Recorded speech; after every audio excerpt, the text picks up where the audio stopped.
I'm going to be real with you guys. My Hero Academia is kind of not making any sense to me.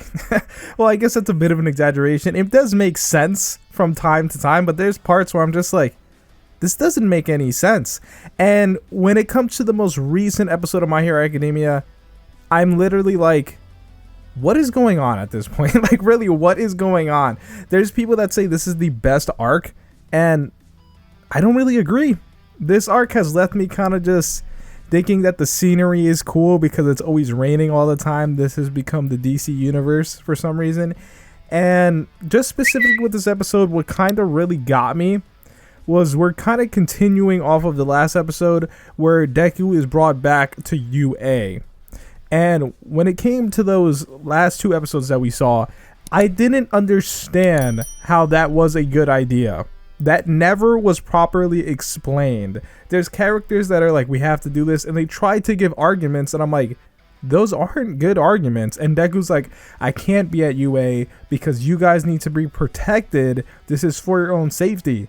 And I'm like, okay, Deku makes a valid point. What is your point? Yeah, but you need to come and rest over here. What?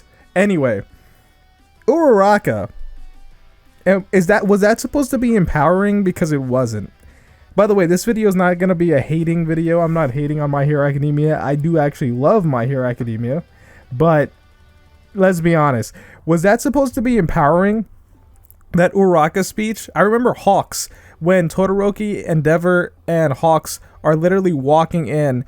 And Best Jeanist is like, did you hear Uravity's speech? I don't think it was Best Jeanist. I'm not looking at the exact. It wasn't Best Jeanist. It was that other hero that I'm forgetting his name.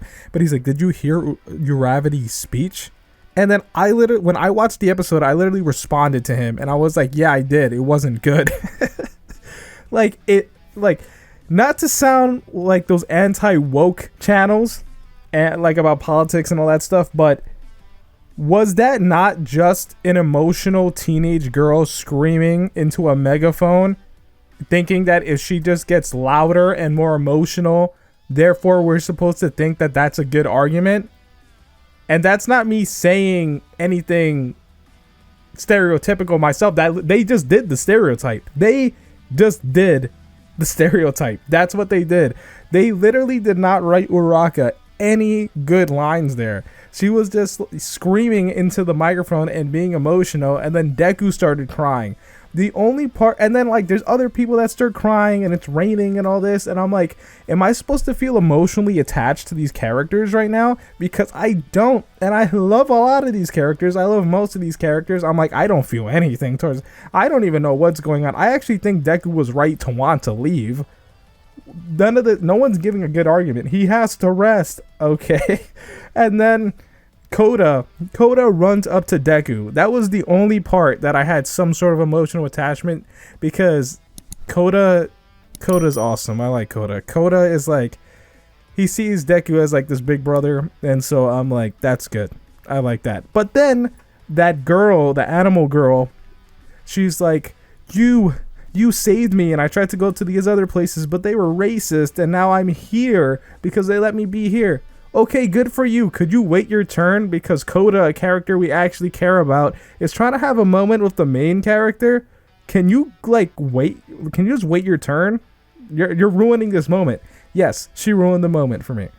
But anyway, the whole point is, it feels like they're just rushing. The last two seasons did not hit hard, and for this season, well, I understand this is following the manga, but it seems like this arc is just rushing into something, into like this action. But this story is not, it's trying to have character moments that are just not working because they're not explained properly. I didn't feel, there was no emotional connection. The argument for him coming back to UA was not a good argument.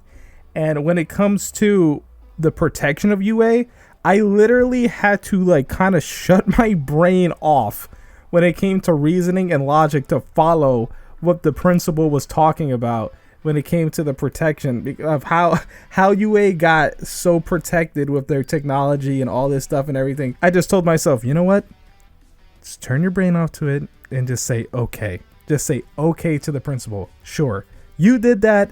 Yes. Okay, fine. It doesn't make sense, but we're gonna ignore that. All right, you're protected now. Just for the plot, the UA is more protected than Tartarus. Okay.